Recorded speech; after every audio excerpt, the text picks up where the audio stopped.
اس جملے میں امام نے اس وقت توجہ دلائی ہے کہ ہر ریسرچ کے لیے میتھڈ ضروری ہے.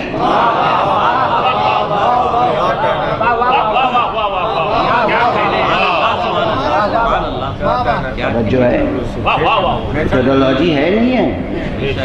جو لوگ ماہرین تعلیم ہیں اور مشتغلین تحقیق ہیں وہ جانتے ہیں کہ اب جو ایپسٹیمولوجی کا عملی پہلو ہے، تھیوریٹیکل پہلو ایک طرف، جو عملی پہلو ہے وہاں زیادہ سے زیادہ میتھڈولوجی پہ کام ہو رہا ہے. اب جو منطق ہے، علم منطق جدید، اس میں مناہج پر گفتگو ہو رہی ہے. مناہج یعنی یہی میتھڈولوجی.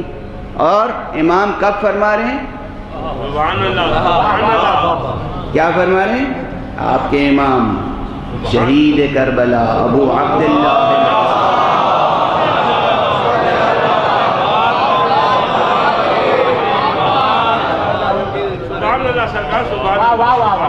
مدرسوں میں جو علم منطق میں کتابیں پڑھائی جاتی ہیں ان میں حضرت کا یہ جملہ نہیں ہے. اب بتاؤ مدرسوں کا نصاب کامل ہے یا ناقص؟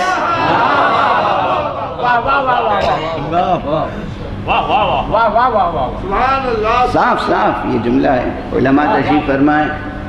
میرے عزیز القدر اور عظیم القدر میرے لیے قرۃ العین کی حیثیت رکھتے ہیں، انہیں دیکھ کر آنکھوں میں ٹھنڈک پیدا ہوتی ہے. جناب حجت الاسلام والمسلمین مولانا سید شہنشاہ حسین نقوی صاحب تشریف فرمائیں. پروردگار انہیں صحت و عافیت کے ساتھ اور جو خدمتیں یہ علمی اور عملی بجا لا رہے ہیں اسے قبول فرمائیں. اور افاضل حوزہ تشریف فرمائیں، علماء تشریف فرمائیں، ادباء ہیں، اہل نظر ہیں. اب یہ بات کوئی بہت مشکل نہیں ہے کہ ہر علم میں تحقیق کا اس کا اپنا ایک خاص منہج ہوتا ہے. مناہج بحث، پہلے جو منطق کی کتابیں تھیں اتنی وضاحت سے ان میں مناہج بحث پہ کام نہیں کیا گیا تھا جتنا اب کیا جا رہا ہے میتھڈولوجیز پر. امام فرما رہے ہیں کہ من دلائل العالم، ایک عالم کی پہچان میں سے ایک پہچان یہ ہے کہ وہ علمہ بحقائق فنون النظر، تحقیق کے، نظر کے، ریسرچ کے فنون یعنی مناہج، اسالیب، راستوں کے حقائق سے واقف ہو. خیر یہ جملہ تو میں نے اس ایک پیٹرن کو باقی رکھنے کے لیے عرض کیا کہ جو بحمداللہ ان مجالس میں قائم ہو گیا ہے کہ روزانہ کم سے کم ایک جملہ آپ تبرک کے طور پر لے جائیں. مجھے اس بات کا بہت افسوس ہے کہ میں کہتا کچھ ہوں اور ترجمانی کچھ اور کی جاتی ہے. بھئی آپ ہی کی زبان میں گفتگو کر رہا ہوں، جیسی بھی مجھے اردو آتی ہے، اب اتنی خراب تو نہیں ہے.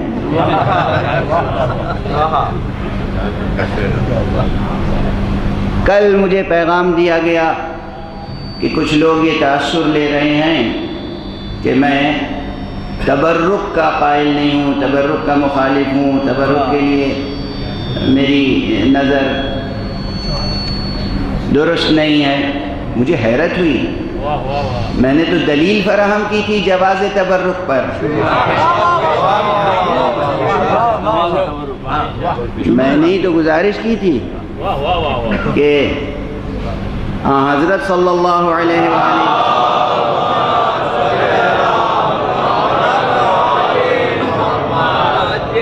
جو پہلی مجلس منعقد کی تھی جی اس میں تبرک کا اہتمام پہلے کیا تھا، اس لیے تبرک کا اہتمام ہونا چاہیے.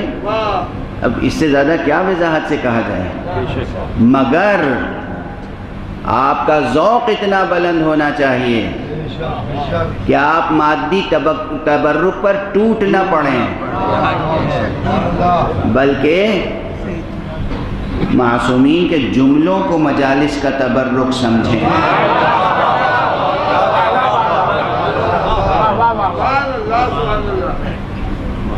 اب اس میں بھی اگر ابہام پایا جائے تو میں جناب نجم الحسن جعفری صاحب سے بالکل مجلس پڑھنے سے معذرت کروں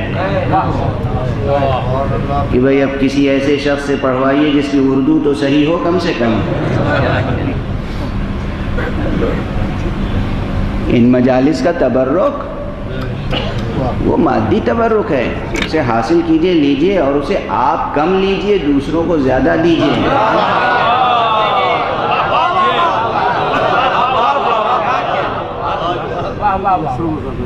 تقسیم کیجئے تبرک، تقسیم کیجئے تبرک۔ جو بھوکے ہیں، جو فقیر ہیں، جو نادار ہیں، جو مسکین ہیں، جو اسیر ہیں، اسیر ستم ہیں، جو یتیم ہیں، بیوائیں ہیں، جو مجلس میں نہیں آتی، ان کے گھروں پہ تبرک بھیجوا دیجیے،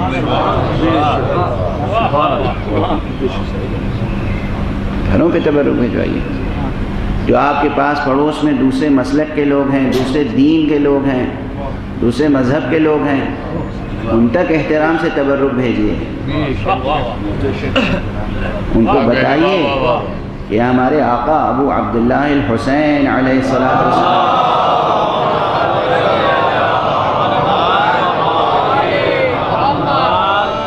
مجلس کا تبرک ہے۔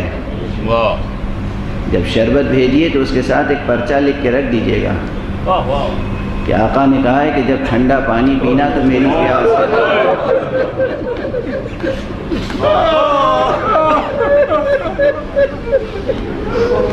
جب کچھ اور تبرک بھیجیے تو اس کے ساتھ یہ فقرہ لکھ دیجیے گا کہ یہ اس مظلوم کی مجلس کا تبرک ہے جسے بھوکا پیاسا کروا دیا۔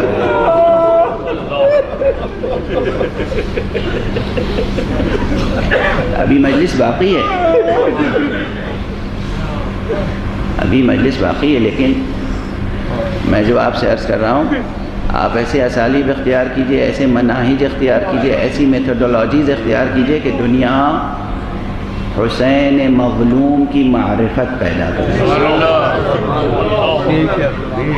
روئے وہ عہد کر کے اٹھیے آج اس محرم میں، اس جہاں تک میری آواز جا رہی ہے، جتنے فرزندان توحید ہیں، جتنے کلمہ گو ہیں، جتنے لا الہ الا اللہ محمد الرسول اللہ کہنے والے ہیں، جتنے محمد رسول اللہ کہنے والے ہیں، ابھی صرف علی ولی اللہ کی بات نہیں کر رہا ہوں، جتنے لا الہ الا اللہ اور محمد الرسول اللہ کہنے والے ہیں، ان پر واجب ہے کہ پہچنوائیں مصطفیٰ نے کس کے لیے کہا ہے کہ میں اس سے ہوں۔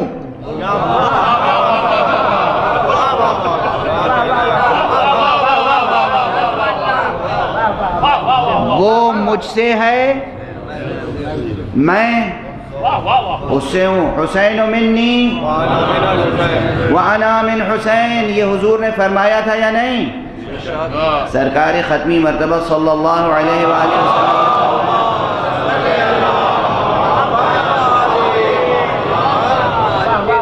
یہ کوئی چھوٹا جملہ ہے، یہ معمولی فقرہ ہے، یہ معمولی سی فضیلت ہے۔ سرکار ختمی مرتبت، جس کی نظر میں جو بھی ان کی حیثیت ہو، کم سے کم آپ محمد الرسول اللہ تو کہتے ہیں، محمد رسول اللہ صلی اللہ علیہ وآلہ وسلم۔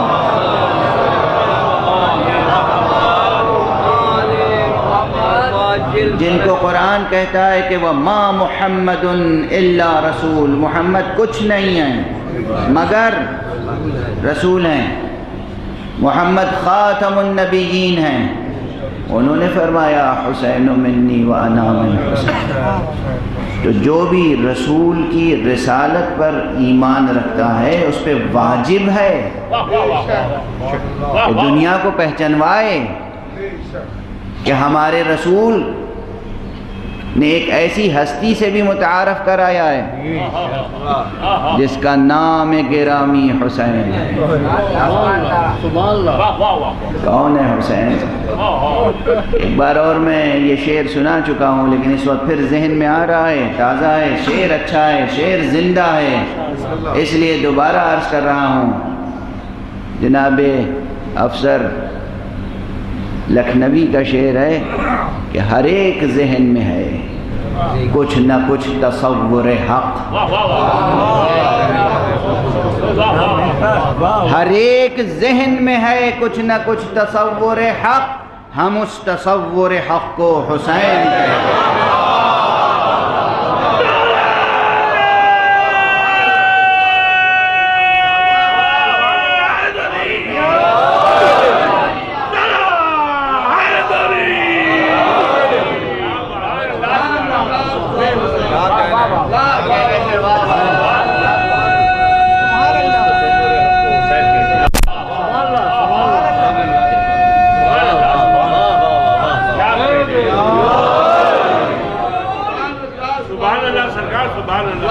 ہر ایک ذہن میں ہے کچھ نہ کچھ تصور۔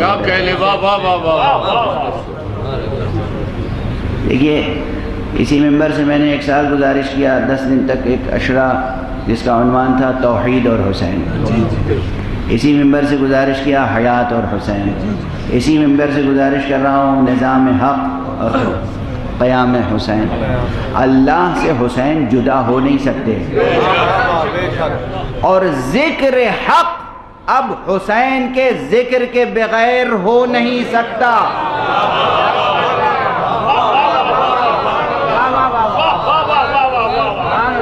وہ شان وحدت ہے سرکار سید الشہداء میں۔ وحدت وحدت وحدت پہ یہ جملہ اسی فقیر کا ہے، اسی درویش کا یہ جملہ ہے، یاد رکھیے گا، لکھ لیجئے گا۔ میں نے کہا تھا علم کلام میں توحید کی تعریف یہ کی جاتی ہے کہ اللہ ایک ہے، اور عرفا یہ نہیں کہتے اللہ ایک ہے، اور عرفا کہتے ہیں توحید یعنی تم اللہ کے ساتھ ایک ہو جاؤ۔ توحید یعنی تم اللہ کے ساتھ ایک ہو جاؤ، یہ شان وحدت، حق کے ساتھ وحدت کی شان جو سرکار سید الشہداء میں ہے، اس کا تقاضا یہ ہے۔ بلند تر صلوات پڑھیں محمد۔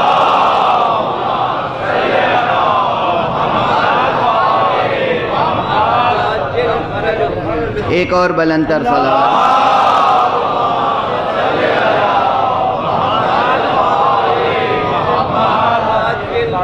اس کا تقاضا یہ ہے کہ اللہ کا تذکرہ اب حسین کے تذکرے کے بغیر ہو نہیں سکتا، اور اگر ہوگا تو دلوں میں اتر نہیں پائے گا۔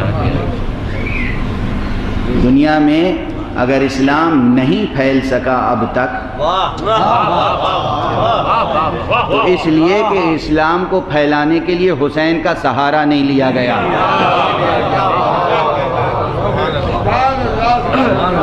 ورنہ اب تک تو کرۂ ارض پر سب موحد ہونے چاہیے تھے،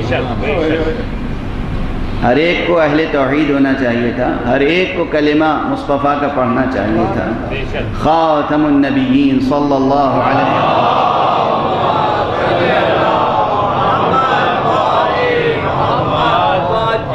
وسلم۔ مسلمان کوشش کر رہے ہیں کہ اسلام کی تبلیغ ہو، مگر اسلام کی تبلیغ مظلومیت کی زبان سے ہوگی تو تاثیر پیدا ہوگی، ظالمانہ انداز سے ہوگی تو نہ صرف یہ کہ تبلیغ نہیں ہوگی، دنیا اسلام سے متنفر ہو جائے گی۔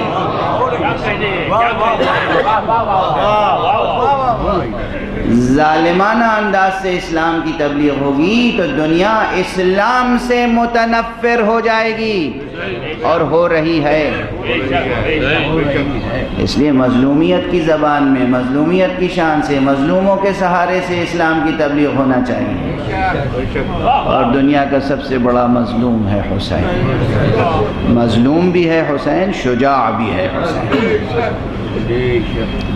بس گفتگو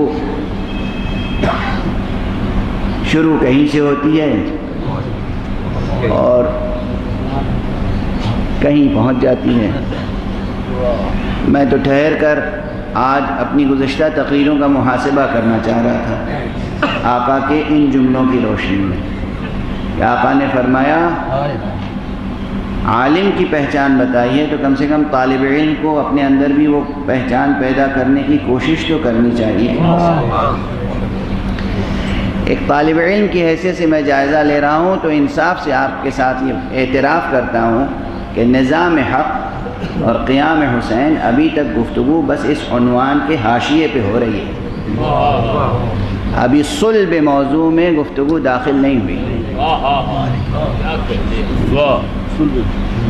ابھی صلب موضوع میں گفتگو داخل نہیں ہوئی، ابھی حاشیے پہ گفتگو ہو رہی ہے۔ مجالس کے اپنے تقاضے ہوتے ہیں۔ الحی القیوم، اس اسم گرامی کی روشنی میں قیومیت حق کا پہلے تصور تو قائم ہو، یہی امر مشکل ہے۔ ہمارے ذہن محدود ہیں، ذات حق نامحدود،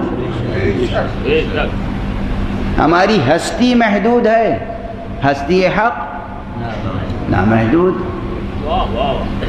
تو جب ہماری ہستی اور ہمارا ذہن محدود ہے اور وہ لامحدود ہے، نامحدود ہے، ہم تصور قائم کر ہی نہیں سکتے تو کتنی بڑی مشکل ہے کہ ہم قیومیت حق کی بحث کو سر کر سکیں۔ نظام حق، قیومیت حق، الا یہ کہ انہی کلمات کے سہارے سے آگے بڑھیں۔ اس لیے میں پھر وہی حوالے میں عرض کروں گا کہ خود اسی آیت الکرسی کو ترکیب کے ساتھ اسی کے الفاظ پر غور فرمائیے۔ اللہ لا الہ الا هو الحی القیوم، وہ معبود برحق، اس کے علاوہ کوئی معبود نہیں ہے، وہ حی و قیوم ہے۔ گزارش کی کہ حی و قیوم کیوں ہے، اس کی ایک دلیل اور ایک بیان، ایک برہان کیا ہے؟ لا تأخذہ سنۃ ولا نوم، وہ نہ اونگتا ہے نہ سوتا ہے، اس لیے قیوم ہے۔ دوسری دلیل قیومیت کی، لہو ما فی السماوات وما فی الارض، جو کچھ آسمانوں میں ہے اور زمین میں ہے سب اسی کا ہے، اسی کے لیے ہے، اسی کی ملک ہے اور اسی کا ملک ہے۔ یہ دلیل ہے دوسری اس کی قیومیت کی، اس کی چیز ہے تو وہ حفاظت کرتا ہے، وہ سنبھالتا ہے۔ جس کی چیز نہیں ہوتی وہ سنبھال نہیں پاتا، سنبھال نہیں پاتا، غاصب نہ ہو تب بھی نہیں سنبھال پاتا۔ یہ تو کہہ چکا نا کہ غاصب سے ملک اور ملک سنبھلتا نہیں، کوئی غاصب نہ بھی ہو تب بھی اگر چیز اس کی نہیں ہے تو اس سے سنبھلتی نہیں ہے۔ جس کی چیز ہے اسی سے سنبھلتی ہے، وہی سنبھالتا ہے۔ یہ ایک وجودی حقیقت ہے، انسان کی فطرت اس پر گواہ ہے، منطق اس پر گواہ ہے، حکمت اس پر گواہ ہے۔ اس لیے کہ جو مالک ہوتا ہے اور خالق ہوتا ہے وہی اس شے کی حقیقت جانتا ہے، وہی جانتا ہے کہ یہ سنبھلے گی کیسے۔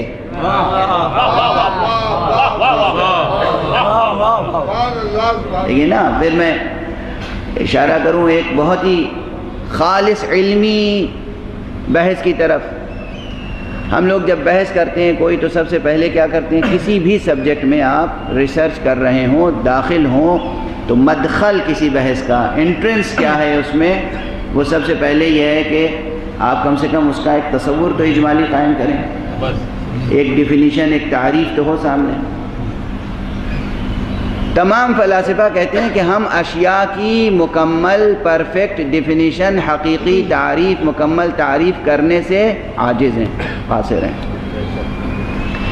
جو اصطلاحیں ہم گڑھتے ہیں ان کی ہم جو چاہیں تعریف مقرر کر لیں، جو ٹرمینالوجیز ہم معین کرتے ہیں، جو ٹرمز ہم کوائن کرتے ہیں، ان کی جو ہم ڈیفینیشن رکھیں وہ صحیح ہے۔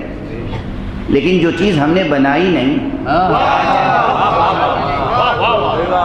اسے ہم ڈیفائن کیسے کریں؟ حتیٰ کہ یہ بحث انسانوں کی تعریف تک بھی ابن سینا کا مشہور جملہ ہے، اس کی کتاب الحدود میں، حدود حد کی جمع ہے، حد تعریف کو کہتے ہیں۔ لفظ حد، حد کے کئی معنی ہیں، ایک حد وہ ہے جو مجرم پہ عائد ہوتی ہے، سزا، اس کو بھی حد کہتے ہیں۔ کچھ حدود ہیں جو قرآن مجید میں بیان ہوئے ہیں، اور ایک حد وہ ہے جو منطق کی اصطلاح ہے، اس حد کو تعریف کہتے ہیں، ڈیفینیشن۔ ابن سینا کا ایک پورا رسالہ ہے، رسالۃ الحدود، بلکہ کتاب الحدود، وہ ڈیفینیشنز پر ہے، صرف تعریفات پر ایک مستقل کتاب ابن سینا نے لکھی۔ اس کا انگلش ٹرانسلیشن اور فرینچ ٹرانسلیشن بھی ہو چکا ہے، اور عربی میں اصل کام ہے۔ اس میں ابن سینا نے لکھی ہے یہ بات بڑی وضاحت کے ساتھ کہ ہم حقائق اشیاء کی تعریف کرنے سے تقریباً قاصر ہیں، عاجز ہیں۔ اور جو انسان کی مشہور تعریف ہے کہ الانسان حیوان ناطق، اور ہم کہتے ہیں کہ ناطقیت فصل ہے، حیوانیت جنس ہے، یہ بھی بس کہتے ہیں، بس کا حقیقتاً ناطقیت ہی فصل ہے۔ یہاں پر جائے کلام ہے، یہ میں نہیں کہہ رہا ہوں، یہ ابن سینا کا فرمان ہے، اور کسی نے ابن سینا کے اس فرمان کو رد بھی نہیں کیا۔ ایک اصل موضوعی کے طور پر یہ تعریف چل رہی ہے اور چلتی رہے گی، لیکن بہرحال حقیقت میں انسان کیا ہے؟ اگر یہی انسان کی تعریف الانسان حیوان ناطق یہی مکمل تعریف ہوتی تو عرفاء کو انسان کے لیے دوسری تعریف کی جستجو نہ ہوتی۔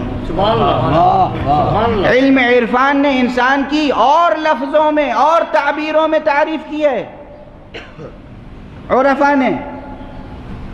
اس کے معنی ہے کہ تعریف ہم نہیں کر سکتے، آسمان کیا ہے، زمین کیا ہے، انسان کیا ہے، حیوان کیا ہے، پتھر کیا ہے، مادہ کیا ہے، جو چیزیں ہمارے ٹھوکروں میں ہیں ان کی بھی ہم مکمل تعریف نہیں کر سکتے۔ اگر کر سکتے ہوتے اور کر چکے ہوتے تو سائنس کا سفر رک جاتا۔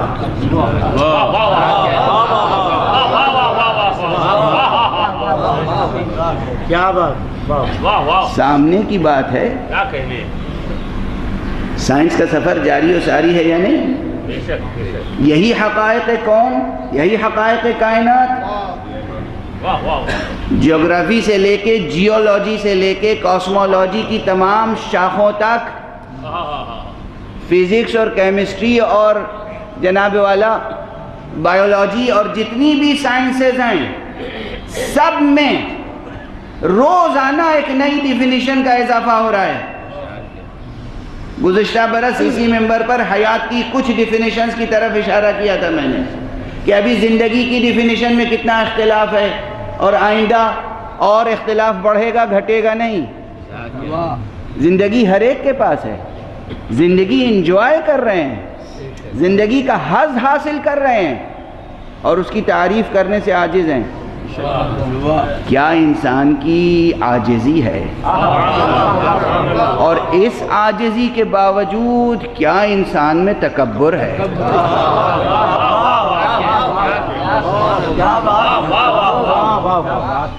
ایک طرف یہ عاجزی، ایک طرف یہ درماندگی، ایک طرف یہ کیفیت کہ جو چیز حاصل ہے اس کی شناخت نہیں کر پا رہے ہیں، اس کی تعریف نہیں کر پا رہے ہیں، اور دوسری طرف خدا کے مقابلے میں یہ تکبر کہ اس کا دین بھی قبول نہیں کرتے، اس کا پیغام قبول نہیں کرتے۔ تکبر اسی کا نام ہے۔ آئیے ٹھہر کے ایک جملہ کہہ دوں، یہ بھی کام کا جملہ ہے۔ تکبر کسے کہتے ہیں؟ اکڑ کے چلنے کو تکبر کہتے ہیں؟ نہیں، ناز سے چلنے کو تکبر کہتے ہیں؟ نہیں، میں آپ کو ایک ایسا واقعہ گزارش کروں کہ بہت سوں کا بوجھ ہلکا ہو جائے گا۔ کچھ لوگوں کو اپنے مال و دولت و ثروت اور اپنی وجاہت، اپنی حیثیت کے اظہار کا شوق ہوتا ہے۔ اللہ نے دی ہیں نعمتیں، وہ اس کا اظہار کرنا چاہتے ہیں۔ جن لوگوں کے پاس مال و دولت ہے، ایک طریقہ اس کا یہ بھی ہے کہ لوگوں کو خوب کھانا کھلاتے ہیں، دعوت مدارات، تاکہ لوگوں سے جان پہچان ہو، لوگ ان کی عزت کریں، یہ بھی ہوتا ہے۔ کچھ لوگ ہیں کہ لوگوں کو پیسے تقسیم کرتے ہیں تاکہ لوگ ان کے ساتھ ساتھ چلیں، جب وہ چلیں تنہا نہ ہوں، ساتھ میں حاشیہ ہو۔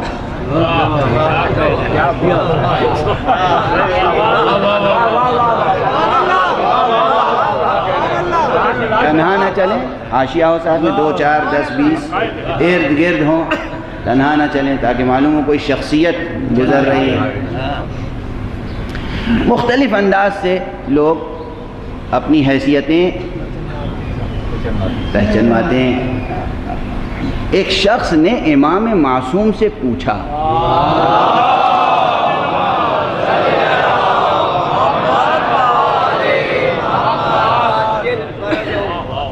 کہ فرزند رسول آپ امام ہیں، بتائیے میرے دل میں یہ کیفیت ہے، میں لوگوں کو پیسے دیتا ہوں اور نوکر رکھتا ہوں، غلام رکھتا ہوں۔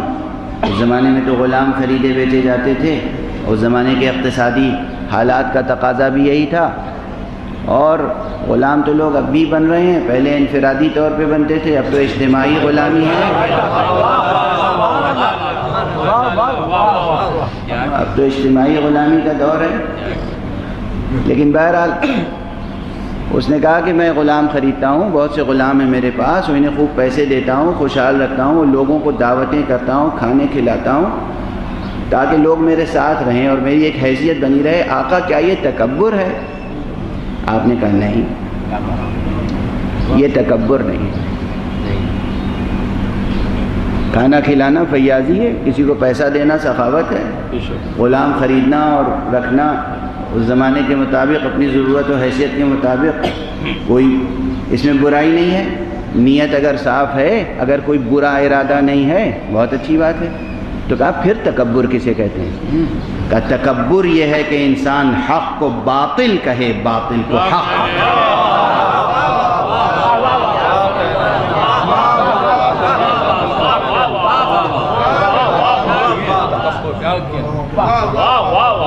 دیکھیے پورا معاشرہ اور ہم میں سے ہر ایک تکبر میں مبتلا ہے، مگر تکبر کی تعریف نہیں جانتا۔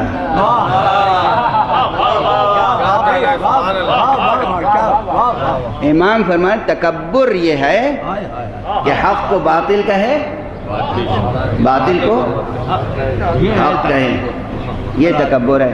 سچ کو جھوٹ کہے، جھوٹ کو سچ کہے، یہ تکبر ہے۔ سچ بات قبول نہ کرے، یہ تکبر ہے۔ جھوٹ کو جھوٹ نہ کہے، یہ تکبر ہے۔ توجہ ہے؟ اپنے پیسے کا استعمال یا اپنی وجاہت کا استعمال، اپنی انا کا استعمال، حق کو باطل اور باطل کو حق کرنے میں جو استعمال کرے وہ ہے متکبر۔ بہرحال بات کہیں سے کہیں چلی گئی۔ میں گزارش صرف یہ کر رہا تھا کہ ہم کس قدر عاجز ہیں، کس قدر درماندہ ہیں، کس قدر لاچار ہیں، کس قدر نادان ہیں کہ جو چیزیں ہمیں حاصل ہیں، زندگی ہمارے پاس ہے، ہم زندگی کی ڈیفینیشن نہیں کر سکتے۔ اس قدر عاجزی کے باوجود یہ تکبر ہے کہ ہم حق کا کلام قبول نہیں کرتے، دین قبول نہیں کرتے، قرآنی بیانات قبول نہیں کرتے، پیغمبر صلی اللہ علیہ وآلہ وسلم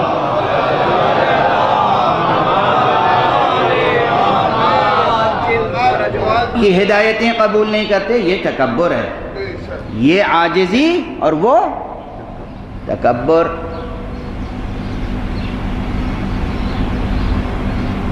جب ہم بعض چیزوں کی یا تمام چیزوں کی ڈیفینیشن بھی نہیں سمجھ سکتے اور معین کر سکتے تو پھر ہم ان کا نظام کیسے سنبھالیں گے؟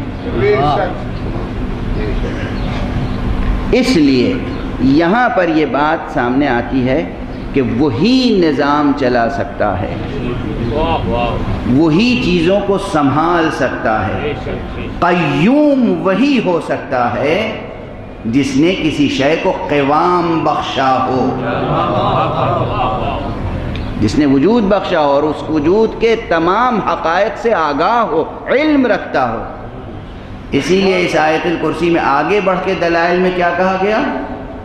من ذا الذی یشفع عنده الا باذنہ یعلم ما بین ایدیہم وما خلفہم ولا یحیطون بشیء من علمہ الا بما شاء۔ ملک اس کی ہے، ملک اس کا ہے، علم اسے ہے۔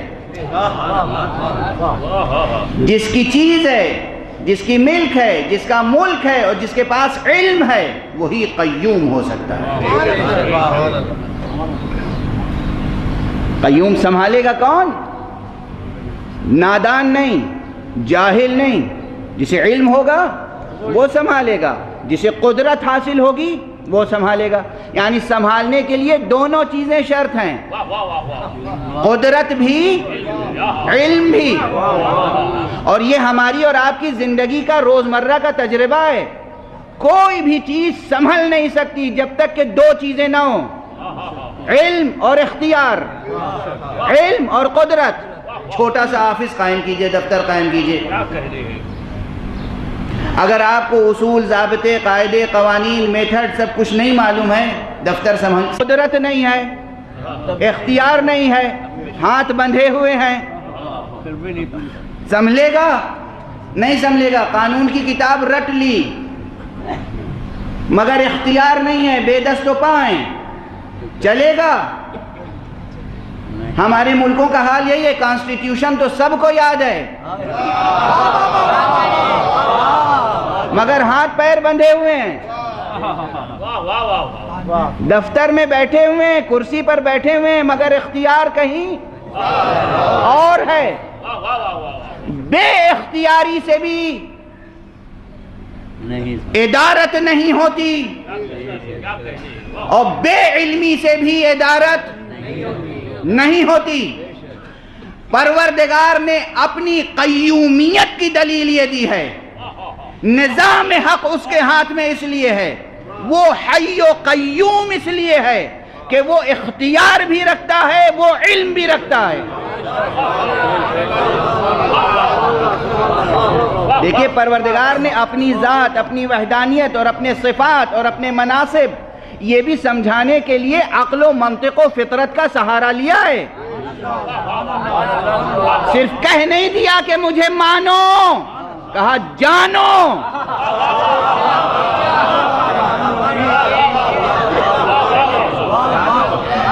مجھے میرا کلمہ پڑھو تو سمجھ کے پڑھو، مجھے آقا سمجھو تو سمجھ کے، یا سیدہ جب کہہ کے ہمیں پکارو تو ہمیں سید مانو۔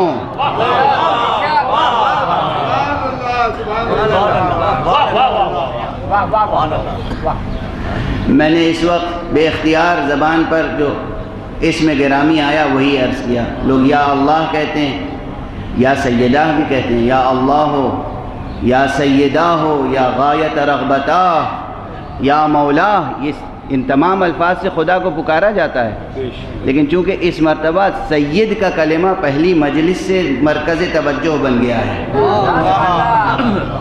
اللہ خود سید ہے، اس کا پیغمبر سید ہے، پیغمبر کا نواسا سید ہے۔ یہ آیت جو ہم روز پڑھ رہے ہیں یہ سید الآیات ہے۔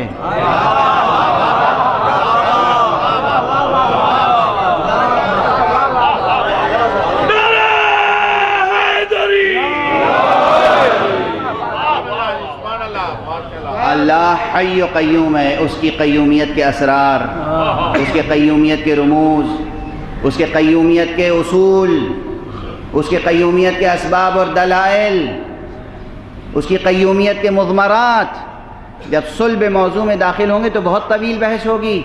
جب سب چیز وہی سنبھالنے والا ہے تو پھر یہیں سے اسی لفظ القیوم کی بحث میں اس کو سمجھنے کے لیے بحث جبر و اختیار کی آ جائے گی۔ جب سنبھالنے والا وہ ہے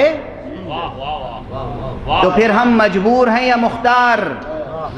کتنا اختیار ہے ہمارے پاس اور کتنے مجبور ہیں ہم؟ جب قیوم وہ ہے، نظام اس کا ہے، قوام اس کا ہے، قیام اس کا ہے، سب قائم بذات حق ہیں، تو پھر ہماری حیثیت کیا ہے؟ انسان کی حیثیت کیا ہے؟ ہمیں کس قدر اختیار حاصل ہے، کس قدر اختیار حاصل نہیں ہے؟ یہ بحثیں اس بحث سے جوڑ جائیں گی۔ پہلے بھی میں اشارہ کر چکا ہوں کہ جہاں توحید حقیقی کی بحث ہوگی، جہاں توحید حق سمدی کی بحث ہوگی، وہاں جبر و اختیار کا مسئلہ درمیان میں آ جاتا ہے، اور بہت ظریف مسئلہ ہے۔ اور آج بھی یہ گزارش کر رہا ہوں، الحی القیوم صرف اس ایک اسم مبارک کو سمجھنے کے لیے، جب آپ نے کہا ساری کائنات کا سنبھالنے والا وہی ہے، توجہ ہے، ہر چیز کا سنبھالنے والا وہ ہے، تو پھر ہماری حیثیت کیا ہے؟ ایک طرف جبر و اختیار کا مسئلہ درمیان میں آ جائے گا، دوسری طرف کائنات کا مطلقاً بلا شرکت غیر وہی سنبھالنے والا ہے، تو کائنات میں شر کہاں سے آ جاتا ہے؟ اس لیے خیر و شر کا مسئلہ درمیان میں آ جائے گا۔ دیکھیے مشکلیں بڑھ گئی نا، اس لیے میں کہہ رہا تھا جب صلب موضوع میں داخل ہوں گے تو مشکلات بڑھیں گی، علمی مشکلات، سنگین ہو گئی بحث۔ سنبھالنے والا کون ہے؟ کائنات کا سنبھالنے والا وہ ہے، پہاڑوں کا سنبھالنے والا وہ ہے، دریاؤں کا سنبھالنے والا وہ ہے، زمینوں کا سنبھالنے والا وہ ہے، ستاروں کا سنبھالنے والا وہ ہے، سورج چاند کا سنبھالنے والا وہ ہے، تو سورج کو گہن کیوں لگ جاتا ہے؟ چاند کو گہن کیوں لگ جاتا ہے؟ ستارے ٹوٹتے کیوں ہیں؟ طوفان کیوں آتے ہیں؟ طوفان میں درخت اکھڑ کیوں جاتے ہیں؟ سیلاب کیوں آتے ہیں؟ سیلاب میں جانیں کیوں چلی جاتی ہیں؟ یہ سنبھالنے کا کون سا انداز ہوا؟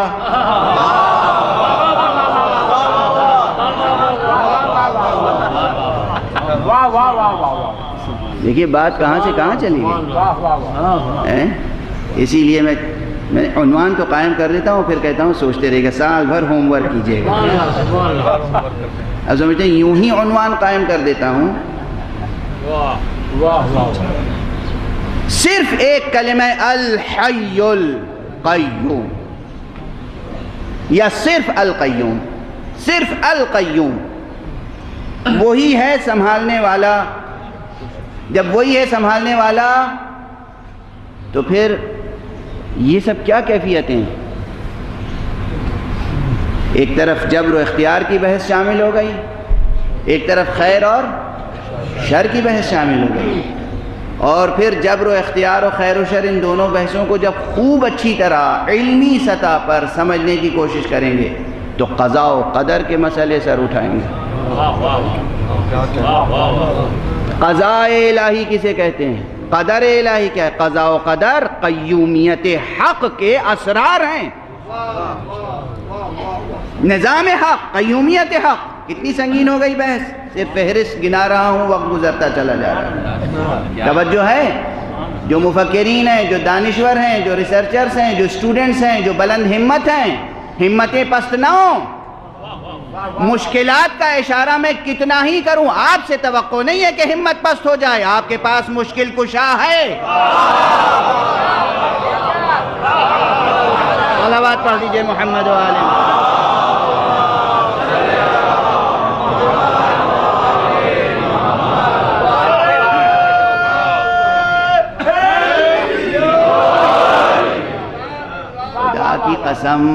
خدا کی قسم کیا نعمت بزرگ ہے ذات گرامی علی کہ صرف ایک کنایہ آپ کی ذات کی طرف چلا جاتا ہے تو ساری بحث کی تھکن دور ہو جاتی ہے۔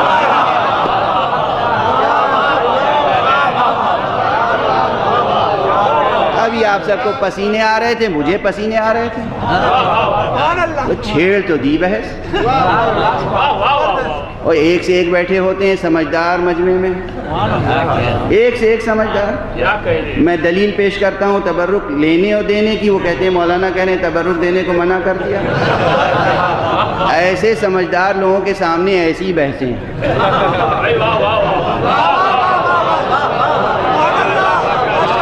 بھائی میرا ہی جگر ہے، اس کی تو داد دیں گے آپ.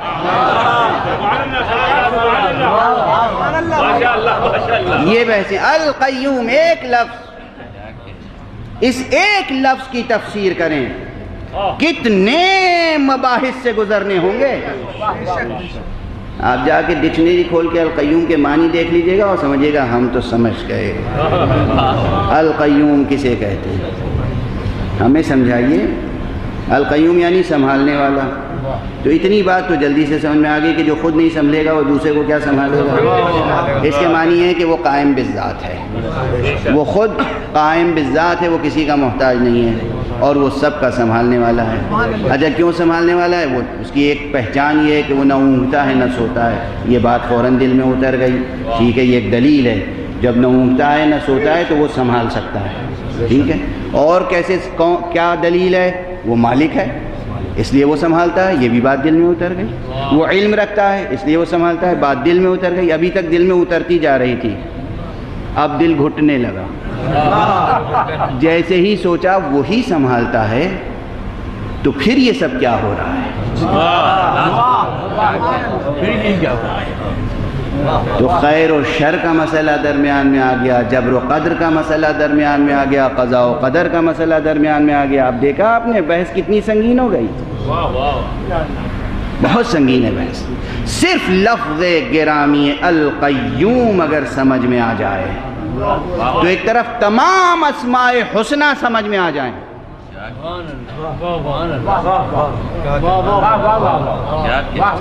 ایک اشرے کو ایک لفظ پر کے لیے مخصوص کرنے کا کوئی سبب ہے.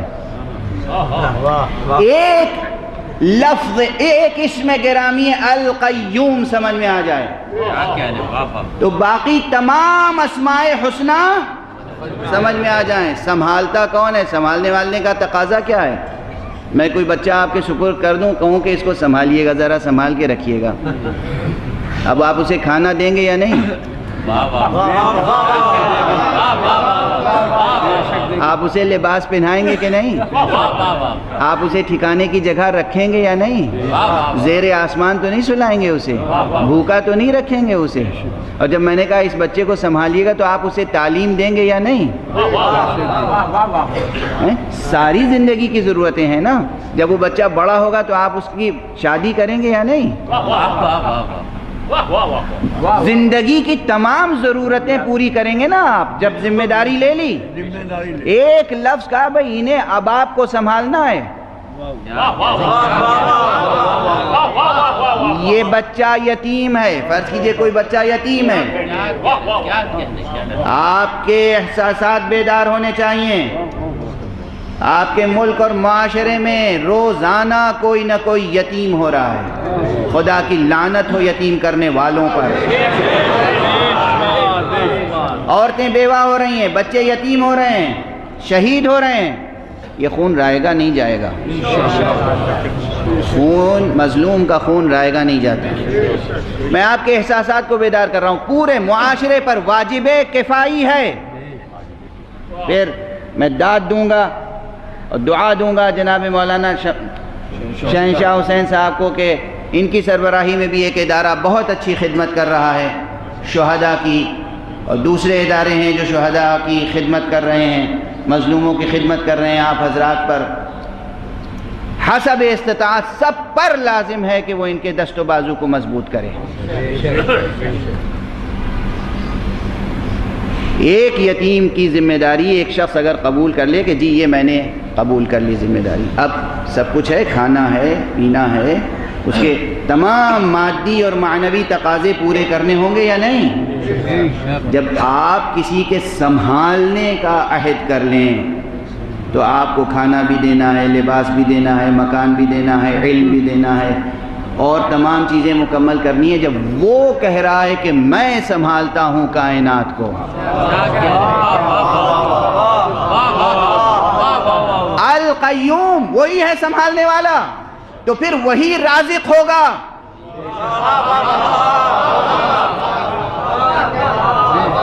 وہی شافی ہوگا، وہی ہادی ہوگا، وہی صبور ہوگا، وہی شکور ہوگا۔ غور فرمایا آپ نے؟ اس لیے میں گزارش کر رہا ہوں، ایک اسم مبارک القیوم اگر سمجھ میں آ جائے تو تمام اسماء حسنہ سموئے ہوئے ہیں اس ایک لفظ میں۔ اب اس کی اہمیت واضح ہوئی۔ مثال ہی مثال میں وقت ختم ہو گیا، اور اتفاق سے جو افسران ہیں ان کے چہرے میں دیکھ رہا ہوں، وہ یہ کہہ رہے ہیں کہ آج اتوار نہیں ہے۔ ایک صلوات پڑھ دیجئے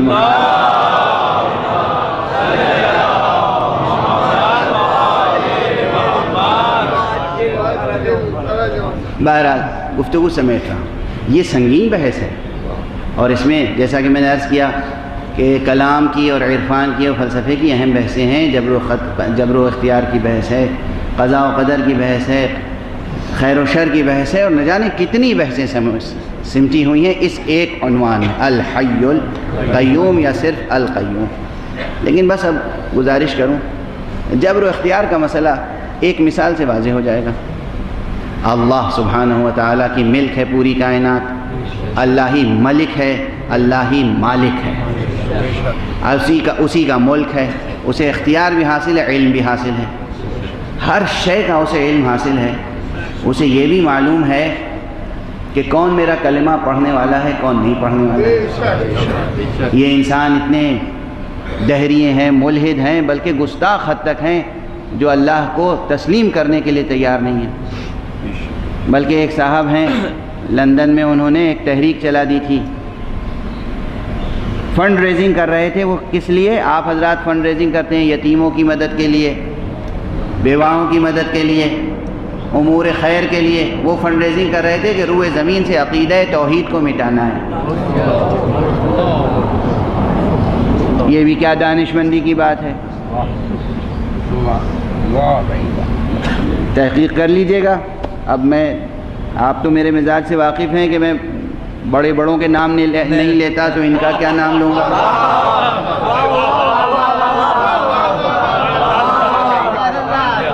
ایک سو کالڈ سائنٹسٹ ہیں، سن رسیدہ، یہ بھی نہیں کہ جوان ہیں وہ کہہ دیا جائے کہ جوانی ہے اور بچپنا ہے اور کھلندڑا پن ہے، نہیں، سر کے بال سفید ہو چکے ہیں، اور فنڈ ریزنگ کر رہے تھے۔ یہ 2009 کی بات ہے، اور ابھی تک وہ اسی روش پر قائم ہے کہ ہم پیسے جمع کر رہے ہیں تاکہ لوگوں کو عقیدہ توحید سے نجات دلائیں۔ یہ بڑا خطرناک عقیدہ ہے، سمجھ رہے ہیں آپ؟ خدا کی قسم، جب آج تک ایسے لوگ موجود ہیں تو حسین کے زمانے میں کیسے لوگ رہے ہوں گے؟ اب مسلمان سمجھے امام حسین کا احسان کتنا بڑا ہے۔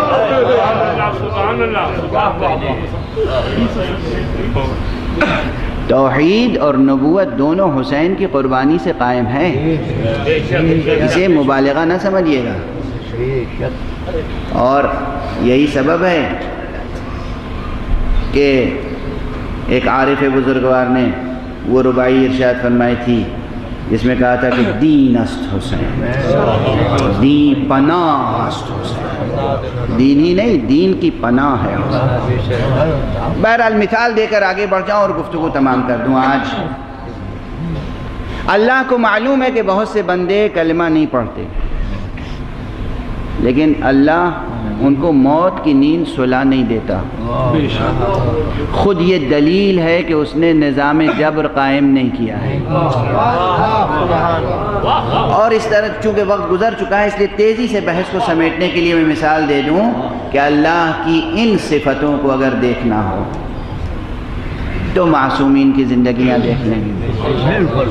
رسول پاک صلی اللہ علیہ وسلم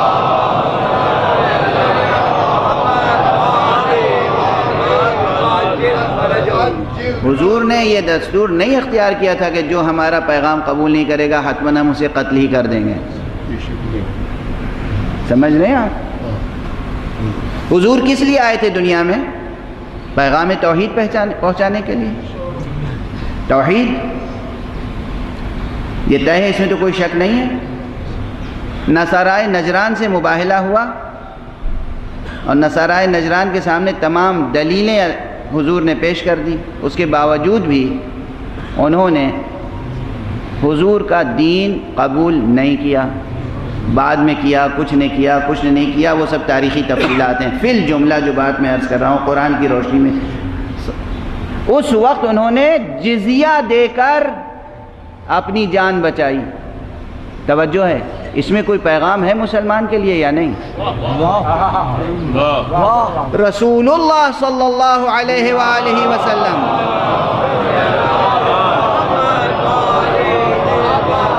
تشریف لائے تھے صرف توحید کی خاطر، پیغام توحید، کلمہ لا الہ الا اللہ، اور یہ ہیں جو تثلیث کے قائل ہیں، گویا مشرک ہیں، ان کی توحید پیغمبر کی توحید سے مختلف ہے، اسی لیے مناظرے کی باری آئی، اسی لیے مباہلے کی نوبت آئی۔ اس کے باوجود پیغمبر نے یہ نہیں کیا، نہ اللہ نے پیغمبر کو حکم دیا، نہ پیغمبر نے خود یہ فیصلہ کیا کہ اچھا ساری بحثیں تمام ہو گئیں، حجت تمام ہو گئی، اب بھی یہ نہیں مانتے تو بس انہیں قتل کر دو۔ ذرا اختلاف نظریے کی بنیاد پر قتل کرنے والا مسلمان یہ پیغمبر کی سنت پہ عمل کر رہا ہے یا کسی شقی کی سنت پر عمل کر رہا ہے؟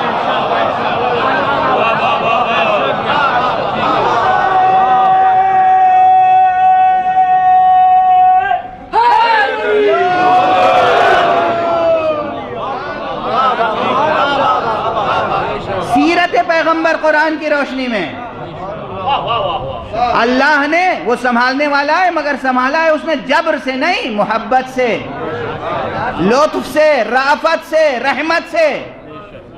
اے حبیب ہم نے بھیجا ہے آپ کو کلمہ پڑھوانے کے لیے، اگر آپ نے جو کچھ ہم نے بھیجا تھا، آیات، دلائل، علم، سب آپ نے انہیں سنا دیا، ان کے سامنے پیش کر دیں دلیلیں، اس کے بعد بھی یہ نہیں مانتے تو بس مباہلہ کر لیجئے، اس کے بعد بھی نہیں مانتے، جزیہ دیتے ہیں، اچھا لے لیجئے، چھوڑ دیجئے، جینے دیجئے۔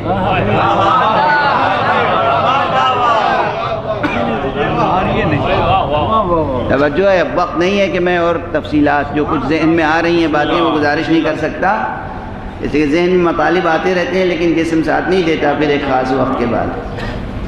وہ خدا ہے کہ جس نے کلمہ پڑھنے والوں کی سزا موت نہیں رکھی، وہ پیغمبر ہے ہمارا کہ جس نے کلمہ نہ پڑھنے والوں کی سزا موت نہیں رکھی، اور وہ وصی ہے پیغمبر کا۔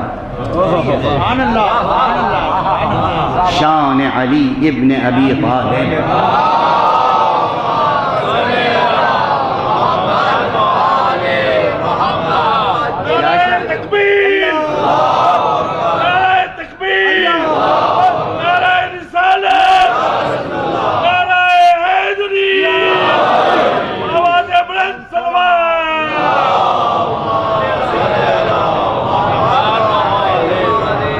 تیزی سے یہ جملے، دو جملے کہہ کے آگے بڑھ جاؤں اور چند فقرے مصائب کے گزارش کروں۔ دیکھیے واقعاً وہ حدیث تو ہے ہی ہے ثابت، وہ حدیث ثابت ہے کہ پیغمبر نے فرمایا اے علی خدا کو نہیں پہچانا مگر میں نے اور تم نے، مجھے نہیں پہچانا مگر خدا نے اور تم نے، اور تمہیں کسی نے نہیں پہچانا مگر خدا نے اور میں نے۔ یہ حدیث تو ہے ہی ہے، تاریخ کی روشنی میں اگر دیکھیے تو خدا سمجھ میں آتا ہے مصطفیٰ کی ذات کو دیکھ کر،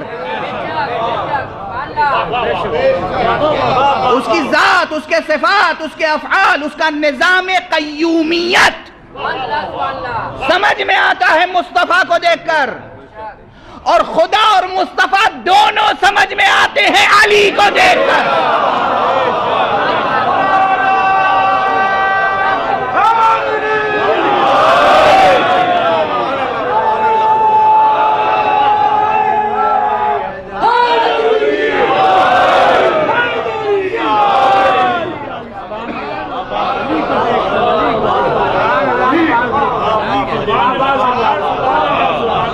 کیا تڑپ کے آپ داد دیتے ہیں؟ ایک جملے کی بات کہتا ہوں میں، لیکن اس جملے میں وہ لطف نہیں آتا اگر اتنی دیر تک اتنی خشک علمی گفتگو نہ ہوتی۔ وہ جو تھی وہ سب منطق و فلسفہ اور عرفان و کلام اور یہ جبر و اختیار و خیر و شر و قضاء و قدر، جب تک یہ ذہن میں نہیں ہوں گے مسائل، علی سمجھ میں نہیں آئے۔ خالی الذہن کو علی سمجھ میں نہیں آ سکتا۔ ظرف خالی، ذہن خالی، قلب خالی فضیلت علی کی لذت محسوس نہیں کر سکتا۔ علی عالی کے فضائل کی لذت سے محظوظ وہ ہوگا جسے کم سے کم کچھ علمی ذوق تو ہو،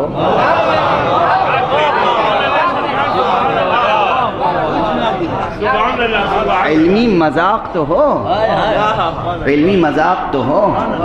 اسی لیے جب ہم بہت کچھ لوگوں کو سمجھاتے ہیں اور پھر بھی سمجھ میں نہیں آتا تو ہم سمجھ لیتے ہیں کہ ٹھیک ہے۔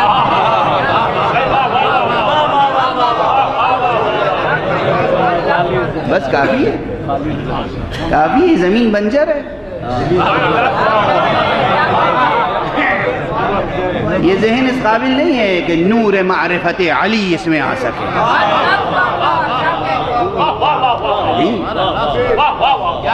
ورنہ علی علی ہے، علی ولی ہے، علی معرف مصطفیٰ صلی اللہ علیہ وسلم،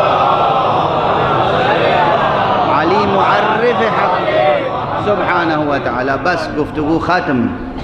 ایک یہ علی ہے جو نجف والا علی ہے، ایک وہ علی ہے جو کربلا والا علی ہے۔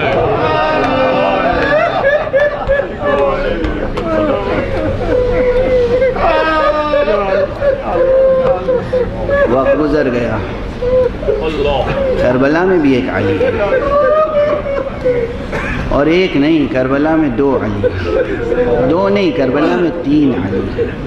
اور اب ایک جملہ ادبی ذوق کے حامل افراد قبول کریں تو کہہ دوں، کربلا میں تو صرف دو اور تین علی نہیں ہیں، کربلا میں متعدد علی ہے۔ آج 6 محرم ہے، آج اس کی شبیہ تابوت برآمد ہوگی جس کا لاشا حسین اٹھا نہیں۔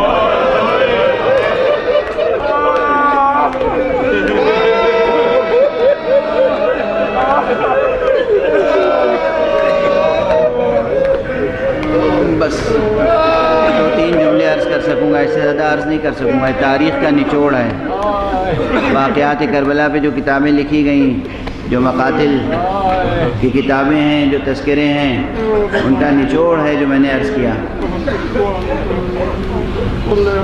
تاریخ یہ بتاتی ہے کہ اصحاب کے بعد بنی ہاشم میں سب سے پہلے جو میدان میں گئے وہ امام حسین کا کڑی الجوان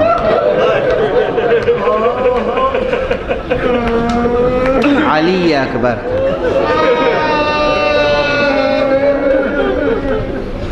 مولا سخی مولا حسین، ان کا انداز یہ تھا کہ انہوں نے پہلے ہی اعلان کیا تھا کہ سب سے پہلے میدان میں میرا بیٹا جائے گا۔ اصحاب نے اسے قبول نہیں کیا۔ کیا یہ ممکن نہیں ہے کہ ہم زندہ رہیں اور شبیہ پیغمبر میدان میں چلے؟ اس لیے ایک کے بعد ایک تمام اصحاب باوفا نے قربانیاں دی، اور اس کے بعد جب بنی ہاشم کا سلسلہ شروع ہوا تو سب سے پہلے حضرت علی اکبر تشریف لائے، بابا سے اجازت لی، اور امام نے کمال صبر و شجاعت کے ساتھ اجازت دی، مگر اس جوان کی شان بھی نمایاں کرنا مقصود تھا۔ اس لیے امام نے اس بیٹے کے سر پہ اپنے نانا کا عمامہ باندھا،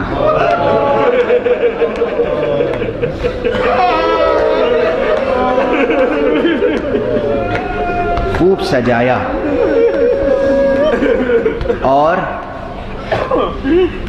زیر آسمان کھڑے ہوئے آسمان کی طرف دیکھ کے کہا پروردگار اللہم اشہد علی ہؤلاء القوم، پروردگار اب تو گواہ رہنا اس قوم پر، فقد برز الیہم غلام، اب ان کی طرف وہ جوان جا رہا ہے کہ جو اشبہ الخلق، جو تمام خلقت میں سب سے زیادہ مشابہ ہے، کس سے؟ برسولک، خلقا و خلقا و منطقا، رفتار میں، گفتار میں تیرے رسول سے مشابہ ہے۔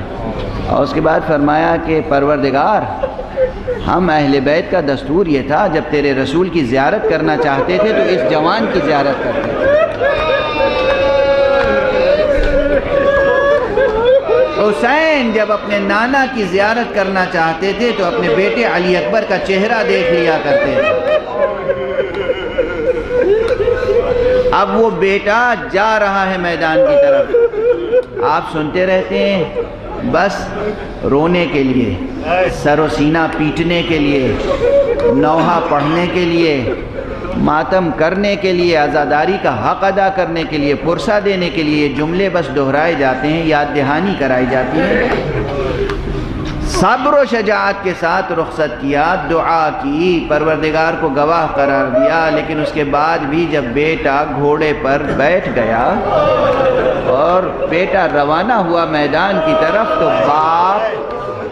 باپ کا دل مچلنے لگا۔ حسین بے تابانہ گھوڑے کے پیچھے پیچھے دوڑتے چلے۔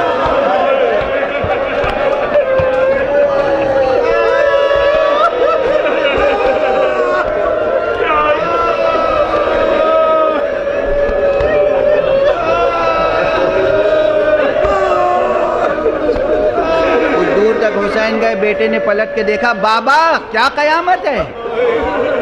بابا آپ نے رخصت کر دیا۔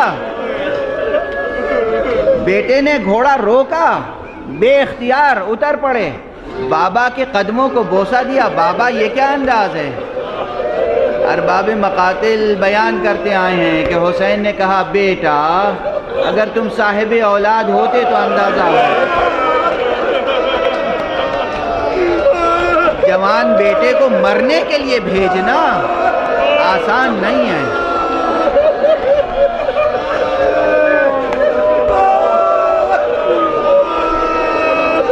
یہ وہی حسین ہے جو کچھ دیر پہلے جب حر کا جوان بیٹا شہید ہوا تھا وہاں پہنچ گئے تھے۔ حر سے پہلے اس بیٹے نے حر کو آواز دی تھی، اپنے بابا کو آواز دی تھی، مگر جب حر پہنچا تو حسین وہاں موجود تھے۔